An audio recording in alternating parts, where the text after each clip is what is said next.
багш нь эндрийн ар зогсохгүй ингээд ярьчихаар яаж вэ? Нөгөө намхан хүн чи эндрийн ар зогсохоор өстой муу харагддаг байхгүй. Зүрх. Эхэллээ. Хүмүүс орж ирсэн үү те? За бүгдэнд нь өдрийн мэнд хүргэе. Намайг Мөнхцээ гэдэг. Би залуус өөрчлөлтийн төлөө үндэсний хөдөлгөөн нийгэмд үйлчлдэг төрийн бас байгууллагын сургагч багш. За мөн хуульч, өмгөөлөгч гэдэг ийм хүн байна. За өнөөдөр та бүхэнд би ихтгэл хэрхэн бичих вэ гэдэг сэдвээр хичээл орох гэж байна. За хичээлээ эхлэхийн өмнөхөн Монгол улсад үүсэж байгаа нөхцөл байдал бол өнөөдөр коронавирустай холбоотой дэлхийд дахинд нөхцөл байдал бас хурцаар яригдаж байна. Ийм учраас та бүхэн бас дор бүрнээ хичээж маска тогтмол зүүж гараа арилгаж байгаарэ гэдэг зөвлөмжийг хүргэе. Тэгээ та бүгддээ хичээлээ бас сайн сонсогдуулах үүднээс бол маска төр хугацаанд бол авчия гэж бодож байна. За, ер нь бүгдээрээ ихтгэл гэж юу юм бэ гэдгийг хамгийн түрүүнд эхлээд ойлгох ёстой. Тэгэхээр ихтгэл гэдэг бол маш энгийн ойлголтоор тодорхойлсон бол олон тодорхойлт байдаг. Гэхдээ маш энгийнээр тайлбарлах юм бол ихтгэл гэдэг бол ерөөсөө л хүний зүрхийг одоо удирдах эзэмдэж, тархийг удирддаг энэ ур чадварыг бол ихтгэл гэж нэрлэдэг. Хүний зүрхийг одоо эзэмдэж, тархийг удирддаг. За эндээс бид нар юу ойлгох ёстой юм бэ гэхээр зүрхийг удирдана гэдэг. Хүний зүрхийг ер нь яаж удирддаг юм бэ гэдэг хэд хэдэн асуудал бидэрт мэдээж тавигдаж таараа. За тэгвэл зүрхийг сэтгэлийг эзэмддэг энгийн нэг ойлголт бол үг хэллэг гэдэг ойлголт байдаг. За тэгэхээр бид нар үгээ зөв сонгох ёстой. Итгэлээ бичгийнхэн өмнөхөн тэгэхээр бид нар яах ёстой вэ гэхээр үг сонголтондоо маш сайн анхаарлаа хандуулах ёстой байх нэ гэсэн үг. За тэгэхээр үгээ зөв сонгох юм байна гэдэг ойлголтыг нэгдүгээрт анхаарна гэсэн үг. За бүгдээр жишээлбэл энэ дэр энгийн жишээ аваад бодоод үзье л та. Манай ихтгэл сонирхчдын группээр бол 800 хэдэн ихтгэлийг сонирхдаг хүмүүс бол нэгдэж орсон байгаа. За тэгэхээр энэ хүмүүсийн маань хамгийн сайн мэддэг ойлголт. За бид нар жишээлбэл багш нь бүр энгийн жишээ дээр амьдрал дээр аваад үзэлт. Хин нэгэн эмэгтэй хүнд нэг эрэгтэй хүн сайн боллоо гэж бодъё. За тэгвэл сайн болсон эмэгтэй хүнийгээ та миний тогооны одоо хүн болооч гэж гуй гэж бодъё бүгдээрээ тий. Та миний тогооны хүн болооч. Энэ үгийг сонссон эмэгтэй хүн сэтгэл нь яг тухайн үнийг одоо хайрлтал тийм сэтгэл догдлох уу гэдэг асуудал гарч ирнэ. За мэдээж бол тийм асуудал бол байхгүй. Тийм ээ хинч тухайн хүний тогооны хүн болёо гэхэд за гэж хариулах уу байхгүй. За ялангуяа орчин үед. За инхээр энэ бол нөгөө үг сонголтонд алдж байна гэдэг ойлголт гарч ирж байгаа. За тэгэхээр бид нар эндээс юу ойлгох ёстой юм бэ гэхээр хүн үг сонгоно. Үг сонголтыгоо хийхдээ яаж хийх ёстой юм бэ гэхээр тухайн сонсож байгаа хүндээ тохируулж үгээ сонгох ёстой гэдэг ойлголт гарч ирж байгаа. Тухайн сонгож байна. За өнөөдөр бол 3 сарын 18-ны өдөр Монгол улсад орчин цагийн зэвсэг төчийн одоо үүсч хөгжсөний 99 жилийн одоо баяр. За тэгэхээр энэ баярын өдөр бол магадгүй одоо Монгол ирчүүд бол тэр гой үхтэй дуунууд эдрийг сонсохоор өөрөө ирэхгүй сэтгэл бол хөдөлж байгаа. Үнэхээр одоо жишээлбэл Байтуг богд Fantastic Production-ы бүтээсэн Машнууц 2 буюу Байтуг богд гэдэг тэр киног үзээд хүртэл сэтгэл нь хөдөлж байгаа. Яагаад ийм нөхцөл байдал үүсэж байгааг бол энэ нөгөө сонсогчдоо мэдрэлсэн үг хэллэг тэр дотор нь яваад байгаа учраас тэр гэсэн. Өчигдөрхөн энэ киног би бас ингээд өөрөө үзээ суужлаад гэсэн чинь үзчихсэн чинь тэрэн дээр хамгийн их миний бүх үгэн дотроос миний сэтгэлийг хөдлөсөн үг юу байсан бэ гэхээр торгууд эмэгтэй хүн амь тавьтлаа хизээч одоо өргөсөн тангарагаас няцдаггүй гэдэг үгүүдийг хэлж байгаа. Эмэгтэй хүнтэй холбоотой. Инхээр сэтгэл хөдлөд байгаа нь нөгөө тухайн хүмүүрт тохирсон үг хэлхийг хэрэглээ гэдэг ойлголт эндээс гарч ирж байгаа гэсэн үг. За тэгвэл өнөөдөр Монгол Улсын авилгатаа тэмцэх газартай хамтарч манай төрийн бас байгууллага New Generation No Corruption буюу шинэ үе авилгын эсрэг гэдэг нэртэй илтгэлийн уралдаанд зарласан байна. За тэгвэл илтгэлийн уралдаанд бол мэдээж маш олон хүүхдүүд оролцъё гэдэг тийм хүсэл эрмэлзэлтэй байгаа. Энэ хүүхдүүд маань тэгвэл одоо үг сонголтондоо хэрхэн анхаарах юм бэ гэдэг асуудал гарч ирж байна. За мэдээж тэмцээний шүүгч нарээр бол авилгатаа тэмцэх газарт ажилладаг ажилтнууд бас дээрэс нь одоо мэрэгжлийн одоо илтгэлийн тэмцээнийг өмнө нь шүүжсэн хүмүүс гэд үзэх учраас та яах ёстой юм бэ гэхээр нөгөө авилгын үг хэллэгийг буруу хэлэхгүй хуулийн нэр томьёон дээр би яаж анхаарах ёстой юм бэ гэдэг дээр маш сайн анхаарлаа хандуулах ёстой гэдэг ойлголт энд гарч ирж байгаа. Энэ бол сонсогчоо мэдэрч үгээ хэрэглэнэ гэдэг ойлголт. Ингэснээр та тухайн сонсогчийн зүрх сэтгэлийг нь эзэмдэж чадах юм байна гэдэг ойлголт. За хоёрдугаарт нь гэх юм бол нөгөө тархийг удирдана гэдэг ойлголт гарч ирж байгаа. За тэгвэл ихтгэл тархийг удирддаг юм байна. Хүнийг тархийг дүгэл одоо яаж удирдах юм бэ гэдэг асуудал. Хүнийг тархийг удирддаг ойлголт бол ерөөсөө л баримт нотлохоо байдаг. Өөрөөр хэлэх юм бол сая миний өмнө авилгатаа тэмцэх газрын комиссар Тэрвш ярьсан мэдээллүүдийг үзээ сууж байхад юу гарч ирж ирсэн бэ гэхээр 2019 онд эхний хагас жилийн байдлаар гэхэд л тухайн 283 хүн холбогдогч Монгол улсад 11 их найз төгрөгний хохирол учруулсан байна гэдэг мэдээллийг тавьж. Тэгээ энийг сонсоод л хүн юу гэж бодож байгаагаар нэрээ авилга гэдэг чинь ийм амар хортой юм байна штэ гэдгийг ойлгож эхэлж байгаа байхгүй. Тэрнээс өмнө бол нөгөө яг л яриад байснараа юу гэж үздэг вэ гэхээр надтай юу нь яг ямар хамаатай юм бэ гэдэг ойлголт гарч ирээд байна. За тэгэхээр эндээс бид нар юу ойлгоод байна гэхээр хүний тархийг юу удирддаг байх нь гэхээр баримт нотлохоо үндэслэл удирддаг. Ийм учраас та бүхэн илтгэлээ бичихтэй нөгөө зүрх сэтгэлийг нь эзэмдэх нөхцлөө бодох нь байна, үгээ бодох нь хоёрт нь гэх юм бол тэр үг чинь үндэслэгээ баталгаа нотлогоотой байх ёстой байна гэдэг юмыг маш сайн ойлгох ёстой гэсэн үг. За ингэж гэмээр та нөгөө илтгэгчийгээ жинхэнэ утгаар нь өөртөө татаж чаддаг. За сонсогчдойгоо. За тэгвэл одоо манай илтгэгч нарын маань одоо би илтгэлээ бичье. Илтгэл бичнэ гэдэг бол хамгийн чухал хэсэг нь. Одоо ерөнхийдөө миний хувьд бол зөндөө олон ерөнхий боловсролын сургуулийн сурагчид болон оюутнуудын тэмцээн уралдааныг бол шүүдэг. За ингээд шүүгээ явж байхад хүүхдүүдийн дундаа ялангуяа сурагчдын дунд одоо анзаарэгддэг маш том алдаа байдаг. Энэ юу вэ гэхээр тухайн сурагчид маань зөвхөн ярианы баялагтаа найдаад баримт нотлохоонуудыг орхигдуулдаг. Өөрөөр хэлэх юм бол хүнээс сонссон дам яриагаараа илтгэлийг гоё болгох гэж оролддог гэсэн. Энэ бол тухайн хүнд маш том эрсдлийг бий болгож идэг учраас бид эхний хэсэгтээ мэрэгжилтнээс өгж байгаа мэдлэг мэдээллийг бол та бүхэнд бол оруулсан. Ийм учраас та бүхэн дахин давтан үзээрэй гэж хэлэх гээд. За одоо тэгвэл энэ илтгэлийн тэмцээнд та бүгд маань оролцохын тулд хамгийн түрүүнд эхлээд илтгэлийнхаа санаагаа олох хэрэгтэй. Би яг алингаар нь бичих юм гэдгийг олох хэрэгтэй, тийм ээ. За тэгвэл энэ санаа олно гэдэг бол та ер нь илтгэл бичихийнхаа 50% ажлаа ер нь хийчлээ гэж өөрийгөө ойлгох хэрэгтэй. Аливаа илтгэл дээр ер нь бол. За тэгэхээр санаагаа зөв олно гэдэг бол маш чухал асуудал болоод байна.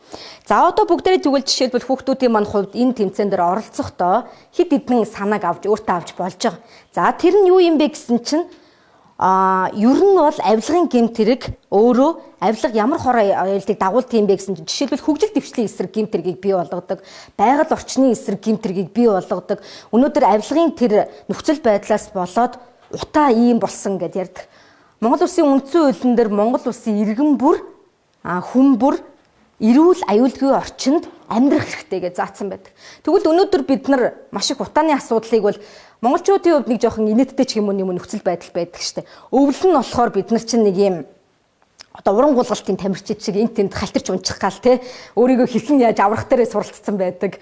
За дээрэс нь одоо ингээ хавар болоод ирэхээр уртын харилцаалтын тамирчид болчих гээд байдаг тийм ээ. Энэ олон нөхцөл байдал өнөөдөр юу гаргаж ирээд байна гэхээр нөгөө л төсвийн хөрөнгийг зориултын бус өөрийнхөө хувь хүний эрх ашигын төлөө ашигласан тэр хэдэн нөхдүүдээс болоод таны миний бид бүгднгийнх нь эрх ашиг зөрчигдөж байна гэдэг ойлголт гарч ирээд байна. За тийм учраас та бүгдийг багш нь юу ч хүсэж байгаа вэ гэхээр яг тэр олон гэмт хэрэг мэдээж илтгэлд ганцхан илтгэлд 3-5 минутын л илтгэл явна л 3-5 минутын илтгэлд авилгын тэр олон хэсгийг бүгдийг багтаах боломжгүй. Ер нь ямар ч илтгэл дээр тэр ганцхан авилгатай тэмцэх газрын илтгэл дээр ч биш та байгууллагынхаа өмнө гоё илтгэл танилцуулах шаардлага гарлаа. Энэ тохиолдолд бүх юмыг базаад хэлж чадахгүй та. Ийм учраас та өөрийнхөө хамгийн сайн нотлохоо баримт цуглуулж чадна гэдэг тэр хэсгийг л та өөртөө авах хэрэгтэй байна гэсэн үг. За жишээлбэл би хөгжил дэвшлийн эсрэг гэмт хэрэг буюу тэр одоо зам харилцаатай холбоотой юу энтриг ингээд сайн ярьж чаднаа энтер гэж бодвол эсвэл би боловс хүүхэд учраас 10 жилийн хүүхэд учраас би өнөөдөр боловсролын эсрэг гэмт хэрэг авилгад яаж одоо тийм ээ авилгаас болж яаж боловсролын эсрэг гэмт хэрэгүүд бий болоод байна гэдэг энэ нөхцөл байдлыг ярьж чадна гэж бодож байгаа бол яг тэр хэсгийг сонгож авах хэрэгтэй. Энэ дэр багш нэг юм дэ та бүгд анхаарах хэрэгтэй. Тэр юу вэ гэхээр чадна гэдэг тэр итгэлийг өөртөө авах хэрэгтэй юм. Тэхгүй болоод ирэхээр бид нар юу ч хамаагүй нэг юм авчгаар самдрах, айх маш олон тохиолдлууд танд үүсч байдаг учраас тэр гэсэн үг. За инхээр нэг сэдвийнхэн өөрийнхөө ярих гэсэн нэг юм хэсгийг одоо би авчлаа. За жишээлбэл мөнхцөө боловсролын эсрэг гэмтрэгтэй холбоотой хэсгийг нь авчлаа. Одоо аван гутлаа би үүнтэй холбоотой бүхий л нотлох баримт. Одоо хуулийн үг хэлгээр хэлбэл нотлох баримт. Энгийнээр тайлбарлах юм бол баримтуудыг би цуглуулах хэрэгтэй. За одоо жишээлбэл яг энэ нөхцөл байдлаас болоод хичнээн тэр 52 мянган хүүхэд гэртээ цоожлогжиж үлдсэн гэж байна. За тэгвэл тэр 52 мянган гэмт одоо хүүхдүүд гэртээ цоошлогдож үлдснээсээ болоод тэнд хүүхдүүд яаж эрсдэлд орсон гэдгийг та улбаалаад судалж олно гэсэн. Ингээл эхлэхээр танд өнөөдөр бүх материалууд чинь бэлэн болно. За ингээд бэлэн болгочвол одоо түүнийгээ бид бүтцэд оруулах ёстой. Түүнээсш бид анханасаа шууд за орчлоо ингэж эхлэе, үндсэн хэсгээ ингэж хийе, төгсгөлөө ингэж хий гэж ерөөсөө хийж болдоггүй. Ийм учраас бид нар хамгийн түрүүнд эхлээ санаагаа олох нь, олсон санаан дээрээ тулгуурлаад би баримтаа цуглуулах нь. Ингэж гэмээр би өөртөө ярьж чадах тэр итгэлийг бас бий болгож яадаг тэр учраас тэр. За одоо тэгвэл бүгдээр хамгийн түрүүнд оршил гэж юу юм бэ гэдэг. Ерөнхийдөө Google одоо энэ сошиал хөгжиж байгаа энэ нийгэмд бол бидний итгэлийн бүтэц гэж юу юм бэ гэж хайхад л бүх зүйлүүд бол гараад ирнэ. Гэхдээ гол агуулга нь яг юундаа багтдаг юм бэ гэдгийг бид ойлгох хэрэгтэй. За тэгвэл оршил гэдэг энэ хэсэг маань ерөнхийдөө та одоо жишээлбэл итгэл танилцуулах гээд гараад ирээ. За магадгүй та бол олон жил танилцуулсан хүн ч гэж болно. Эсвэл та анхудаа танилцуулах гэж байгаа ч хүн байж болно. Тэгэхээр хамгийн түрүүнд бид нар орчлогоо яаж хийх ёстой юм бэ гэхээр анхаарал татах аргуудыг их сайн суралцах ёстой. Яагаад тэрвэ гэхээр ерөнхийдөө би бол итгэлийн алтан гурвалжин гэж угаасаа байдаг. Тэр юу юм бэ гэхээр эхнийх нь бол итгэл, таны бичиж байгаа энэ хэсэг, хоёр дахь нь бол итгэгч та өөрөө, гурав дахь нь бол сонсогч гэдэг маш том бүлэг байж байдаг. За тэгвэл ерөнхийдөө тэр сонсогчийг жоохон аймараар одоо ингээд дүрслэд хэлчих юм бол сонсогч гэдэг хин бэ гэх юм бол ерөнхийдөө та хичнээн мянга сайхан, гой сайхан барилга барьлаа гэд илтгэлийгээ барилга гэж төсөөлөх юм бол барилга барьлаа гэд тэрийг нурааж чадах хүчтэй хүнийг бол сонсогч гэж нэрлэдэг. Тэгэхээр та амар гоё илтгэл битцэн гарч ирээд анхаарлаа татах гад хэсэг зогслоо. Тэгсэн яадаг вэ гэхээр сонсогч нар бол янз янзын сонсогч нар байждаг. Амьдрал дээр бол зарим нь хүчээр энэ одоо таны илтгэлийг сонсож байгаа хүмүүс сууж идэг. Зарим нь болохоор үнэхээр сонсъё гэж бодож байгаа хүмүүс байдаг. Ихэнхдээ тэмцээнүүдийн хувьд бол нөгөө өрсөлдөгч нар сууж идэг учраас алга ташилтыг хармалдаг гэх мэт те. Янз янзын нөхцөл байдал байдаг. Яг энэ үед бол та оршилдоо ямар аргаар сонсогчдыг өөртөө татах юм бэ гэдгийг маш сайн өөртөө бэлтцсэн байх ёстой гэсэн. За энэ тэгвэл оршилд анхаарал татах хэд хэдэн аргууд байна. Эхний арга нь бол юу вэ гэхээр энэ бол асуулт асуух гэдэг арга гэдэг. Риторик асуулт асуух. За тиймээ асуулт асуух гэдэг арга бол жишээлбэл ямар ч байж болно л доо. За жишээлбэл одоо сэдвтэйгээ холбогдуулаад өнөөдөр Монгол улсад тийм ээ авилгын хор хөнөөлийн талаар бид яг үнэхээр мэдэрч байгаа асуудал байна уу ч гэдэг юм уу асууж болно. Эсвэл одоо юу гэдгийг өнөөдөр цэцэрлэгт одоо ороогүйгээсээ болоод гэртээ түлэгдсэн энэ хүүхдийн амь насны өмнө эрүүл мэндийн өмнө хэн буруутай юм бэ гэдэг ч юм уу ингээд гих мэд асуулт тавьж болно. Энэ юу вэ гэхээр нөгөө та өөрөө тэр сонсогчийг бол өөрийнхөө одоо өөртөө хамаатуулах гэдэг л нэг ойлголт гэсэн. За энэ анхаарал эхнийх нь тэгэхээр асуулт асуудаг юм байна. За хоёрдугаарт нь хошин шогийн зүйл ярьж болно. За тэгтээ хошин шогийн зүйл ярихдаа бас их сайн анхаарал байх ёстой. Яг бол амьдрал дээр жишээлбэл үнэхээр нэрээгээсээ онгоо ярьж чаддгүй хүмүүс гэж байдаг амьдрал дээр. За тийм учраас таны ярьсан онгоонд амьдрал дээр нэр нэг ч удаа хүн инээж байгаагүй бол та хизээч битгий онгоо ярихыг ашигла гэсэн үг. Яг бол та өөрийгөө эвгүй байдалд оруулна. Гэтэл зарим хүний жирийн ярьсан зүйл хүртэл бусдыг инээлгэх чадвартай байдаг. Ийм учраас тэр хүн бол инээдтэй зүйл ярьж болно гэсэн үг. За 3 дугаарт нь гэх юм бол эмгэнэлтэй зүйл бас ярьж болно. Өөрөөр хэлэх юм бол магадгүй ийм нөхцөл байдлаас ингэжээ тэгжээ гэдэг ингээд эмгэнэлтэй зүйлээр бас эхэлж болно гэсэн үг. За эсвэл гоё нөгөө бусдын хэлсэн алдартнуудын хэлсэн үгээр бас орчлоо хийж болно гэсэн. За жишээлбэл сая тэр Эйнштейн хэлсэн гоё үг байна. Мөн дээрээс надад бас түрүүн өмнөх илтгэлийг сонсоод сууж байхад бас нэг Монгол улсын ардын уран зохиолч Бавуугийн лавгсрангуй хэлсэн бас гоё үг байдаг. Тэр юу вэ гэхээр нөгөө би гэдэх өт би дотроос гардаг, төрий гэдэх өт түшмэд дотроос төрдөг гэдэг үгийг Монгол улсын ардын уран зохиолч Бавуугийн лавгсрангуй хэлжсэн. За тэгэхээр өөрөөр хэлэх юм бол гих мэтчлэн ингээд алдартай хүмүүсийн хэлсэн үгнээс бид нар бас иш татаж орчлоо хийж болно гэсэн. Алдартай хүмүүсийн хэлсэн үгнээс. Гэхдээ орчлоо алдартай хүмүүсийн хэлсэн үгнээс хэлэхдээ заавал нөгөө бид бол амьдрал дээр энгийнээр хэлэхдээ гуншин гэж хэлдэг. Энэ гуншинг бас хэрэглэж болно. Хэрэглэх ёстой. Яагаад гэх юм бол жишээлбэл одоо жишээдтэй л да алдарт одоо жишээлбэл Майкл Жордан хэлэхдээ зоригтой хүний өмнө дэлхийн хүртэл зайгаа тавьж өгдгөө гэдэг үгийг хэлсэн байдаг. Тэгвэл Майкл Жордан гэж хэлхийнхээ өмнөхөн одоо юу гэдэг 23 номертой тамирчин дэлхийн шилдэг сагсч юу гэдгийг те Майкл Жорданы бүх юмыг хэлээд домогт одоо тухайн цаг үеийнхэн домогт одоо ч домог байсан хിവэрэ байгаа Майкл Жордан хэлэхдээ зоригтой хүний өмнө дэлхийг хүртэл зайгаа тавьж өгдгөө гэж хэлсэн байдаг гэж эхлэх юм бол нөгөө сонсогчдод хүчтэй мэдрэх үг өгч идэг. Тэгэхээр та ерөөсөө юу гэж ойлгох хэрэгтэй юм бэ гэхээр оршил гэдэг энэ зүйл бол сонсогч болон таарын голоор татагдсан тэр хүшгийг л ерөөсөө хуу татаж хайдаг зүйлийг л оршил гэж бид нар ойлгох ёстой. Ингэхээр оршил ямагт хүчтэй байх ёстой.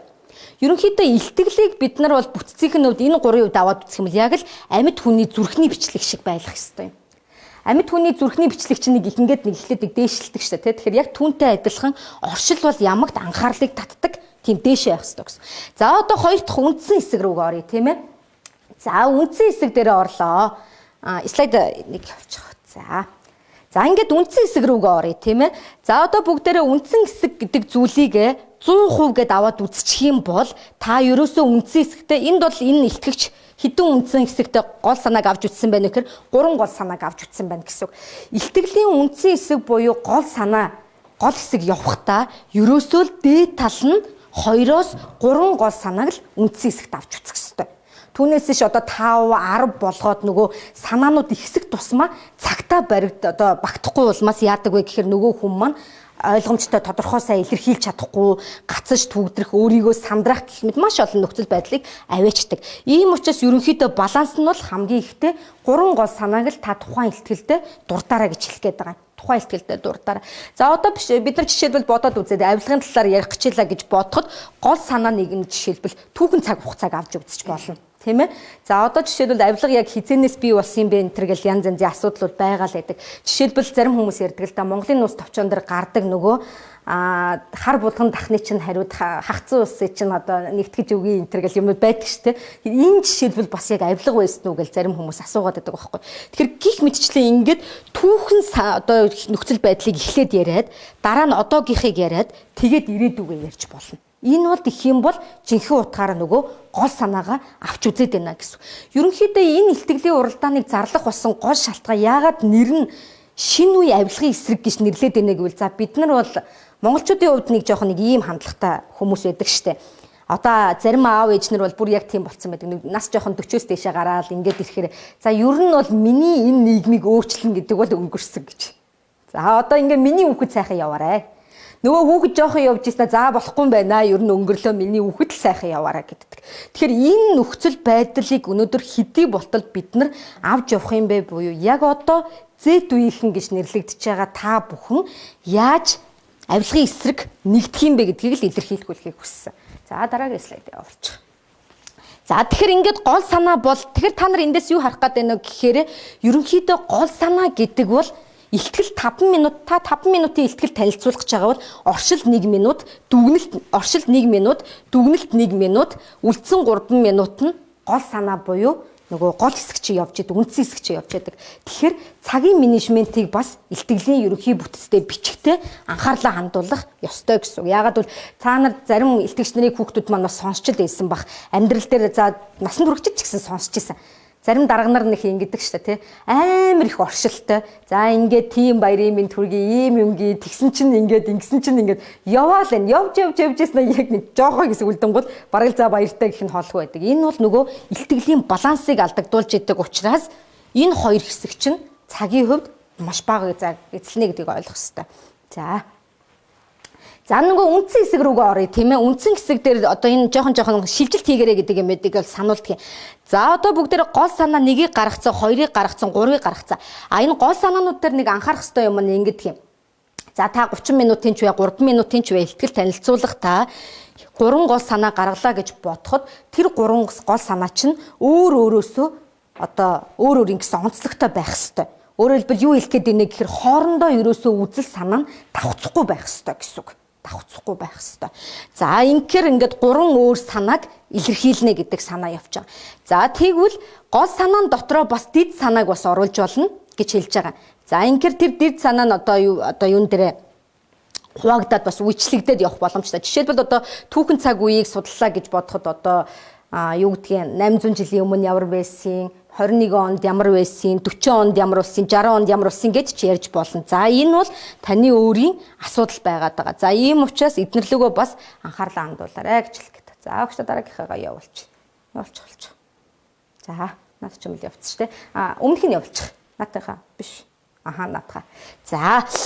За энэ зурган дээрээс бол нэг зүйлийг хэлэх гээд байгаа. Ер нь илтгэл хэрвээ бүтэцгүй ярих юм бол оршил, өрнөл буюу үндсэн хэсэг дүгнэлтгүй нөгөө бичээгүй бол яг л ийм болж өрдөг. Нөгөө имэг замбраагүй ярьж эхэлдэг. Өөрөөр хэлбэл нэг санаа ярьж ийснэ өөр санаа руугаа гулгаж орох, эсвэл гинтхэн шууд төгсөж ийснэ. Зарим хүмүүс ийм алдаа гаргадаг шүү дээ. Та нараас амьдрал дээр мэдчихэл байгаа. Ярьж ийснэ ингээд эцэст нь хэлэхэд гээд өгүүлбэрээ дуусхан гутла араас нь дахиад минутаа сумгаа ярьцдаг хүмүүс байдаг шүү дээ. Тэр энэ өөрөөр хэлбэл маш том алдаа байхгүй. Ягаад гэвэл тэр хүн бичээгүй учраас ийм том алдаа гаргаж байна гэсэн. Ерөнхийдөө ихтгэл дээр юу гэж үздэг вэ гэхээр эцэст нь хэлэхэд гэдэг үгийг сонсогч чихээ автоматар бүгэлж идэг байхгүй юу. Ийм учраас хизэж эцэст нь хэлэхэд гэдэг үг оруулсан л араас нь юм яриад хэрэггүй гэсэн үг, сонсохгүй гэсэн үг. За харин бид нар гол санаа бүртээ төвлөрөөд яг саяны эсгүүдийг авч үзэх юм бол яг үүн шиг эмх цэгцтэй замбраатай ярина л гэдэг ойлголт гарч ирээд байгаа. За энэ бол одоо жишээлбэл ад жаргалтай гэр бүл гэдэг нэг жижигхэн хэсгээр бүгд нь гаргачих гэнэ. Ад жаргалтай гэр бүл гэдэг нэг жижигхэн илтгэл бол танилцуулах байгаа хүүхэд байна. За энэ хүүхэд бол гол санаа нэг дээрээ түшигтэй аав гэдэг гол санааг авч утсан байгаа даа тийм ээ. За явуулаарай хинэ. За гол санаа 2 дээрээ халамжтай ээж байна. За дахиад харин гол санаа 3 дээрээ ухаантай хүүхдүүд гэж авч утсан баг. Яг үүнтэй адилхан. Өөрөөр хэлэх юм бол бид нар яах ёстой юм бэ гэхээр аав, ээж, хүүхдүүд гэдэг бол өөр хоорондоо давхцахгүй зүйл шүү дээ. Гэхдээ яаж байгаа вэ гэхээр энэ нийлээд энэ 3 гол санаа нийлээд ад жаргалтай гэр бүл гэдэг энэ нөхцөлийг илтгэлийг үүсгэж байгаа учраас яг ингэж өөр хоорондоо давцахгүй эсвүүдээс илтгэлээ бүрдүүлэх ёстой гэдэг ойлголт явж байгаа. За гол санааны тоонууд гэж байж чинь тий одоо жишээлбэл нөгөө дид санааттай хэсэгтэй байж болно гэж ярьж байсан шүү дээ. Тэгвэл энэ бол жишээлбэл зорилго нь бол Чингис хааны байлдан дагуулыг танилцуулах юм байна. Гол санаан дотроо мэрэгдтэй хийсэн дайн, тайчуудтай хийсэн дайн, татартай хийсэн дайн мэн.